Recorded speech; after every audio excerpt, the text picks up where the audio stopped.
But first, the revelation by Australia's top spy chief that a former politician tried to recruit a family member of a Prime Minister to spy for a foreign power. Well, naturally enough, that sparked the mother of all guessing games. In his annual public speech outlining Australia's latest threat levels, ASIO boss Mike Burgess said this. Several years ago, the A-Team successfully cultivated and recruited a former Australian politician. This politician sold out their country, party, former colleagues to advance the interests of a foreign regime. And our spy chief, well, he went on. At one point, the former politician even proposed bringing a Prime Minister's family member into the spy's orbit. Fortunately, that plot did not go ahead, but others did. Every politician and former politician who faced the media today was asked to speculate on the identity of the alleged traitor. Some, like Joe Hockey and Peter Dutton, said that if the ex-politician isn't named, then all of them are effectively tarred with the same brush. You cannot have the head of our national security organisation go public with allegations against or statements of fact against a politician and then not have the guts to name who that person was. A rap on the knuckles from the head of ASIO is not appropriate, and it's not enough for someone who was a traitor to Australia. I think it is unfair on a lot of former MPs who are patriotic, as 99.9% on both sides are, and if there's one that they've identified who's not, then frankly that person should be outed and shamed.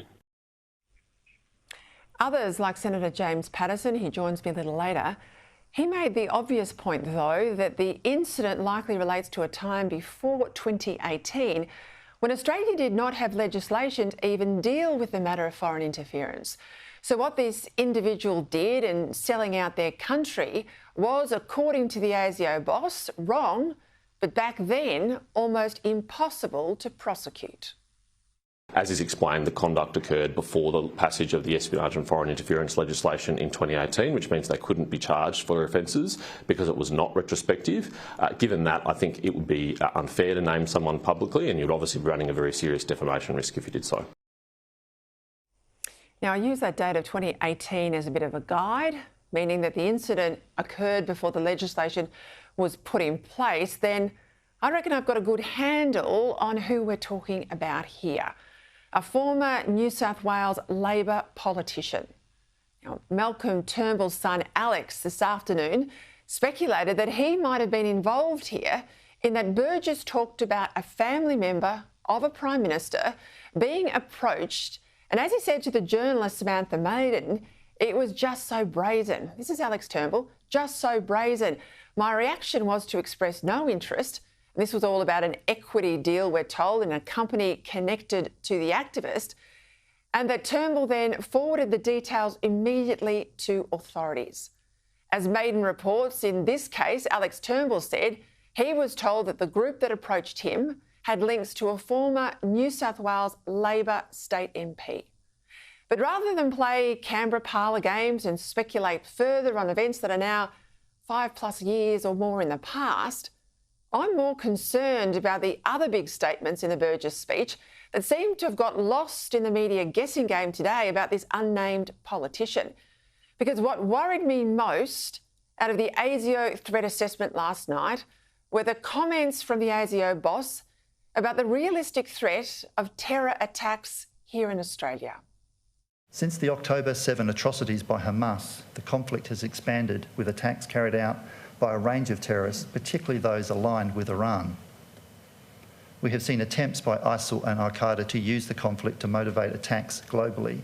Sunni violent extremism poses the greatest religiously motivated extremist threat in Australia.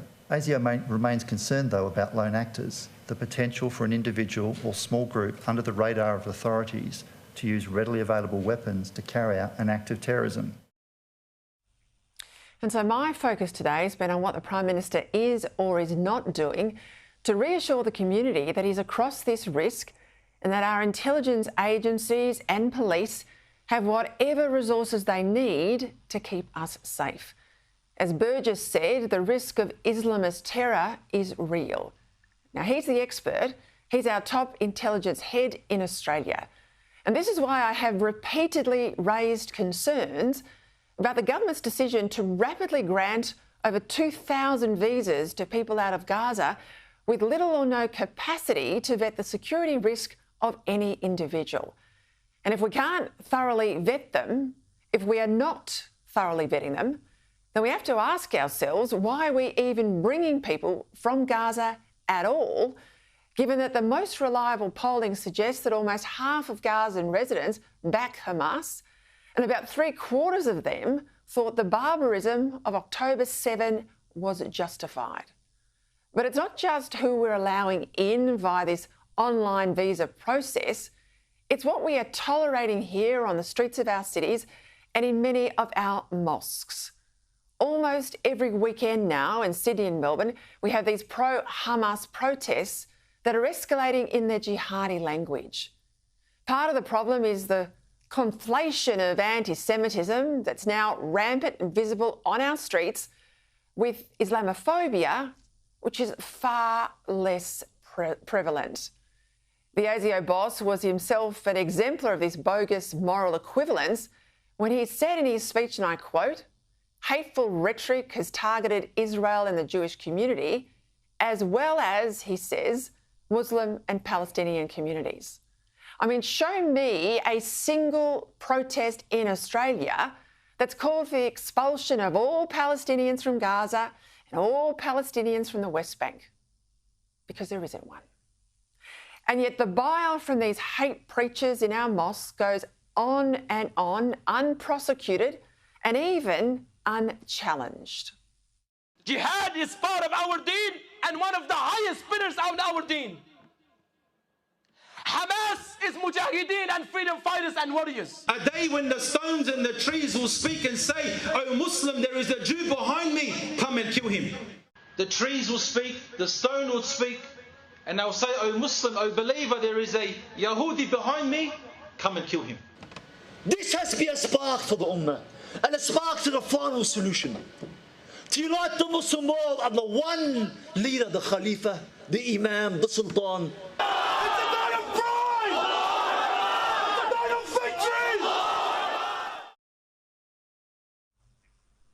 Now, beyond all of that, the latest example this week was put to air on ABC Radio yesterday, with the Islamic Council of Victoria President Adil Salman failing to condemn the October 7 atrocities. Indeed, he said of the rising up on October 7, quote, "That's legitimate." It is absolutely legitimate for the Palestinians to try to break the siege of Gaza. No, I'm talking about October the 7th. As I said, I'm not going to condemn the Palestinians for resisting. I'm not going to condemn the Palestinians for trying to break their siege on their territory. It's fair enough for the ASIO director to warn of the possibility of terror attacks, and I hope to God the Prime Minister and his front bench aren't asleep at the wheel here, as they have been on the issue of these foreign criminals. But what about taking some action against all those here now that are creating a climate conducive to terrorism? Are we arresting and charging those hate preachers as we should? Are we cancelling any of the visas of the non-citizens and deporting them as we should? Are we denying visas to radical imams as we should? Are we removing their hate-filled speeches from the internet as we should? Now, we know that our police are more than capable of breaking up demonstrations. When I lived through that in Victoria during the pandemic. So I want to get some assurances from the Prime Minister and his authorities that now they've had this threat assessment from the ASIO chief, that they will actually do something about it. Not have an inquiry, not give us all this empty Labor rhetoric, but actually do something to give us all comfort that everything can be and is being done to keep Australians safe. Now, tonight I'm far more concerned about the risk of Islamist terrorism than the guessing game about a former politician who did the wrong thing around espionage. I don't condone it. I would much prefer to be able to tell you who I think it is or have the actual name out there tonight. But to me, the real risk, the real headline is our terror risk.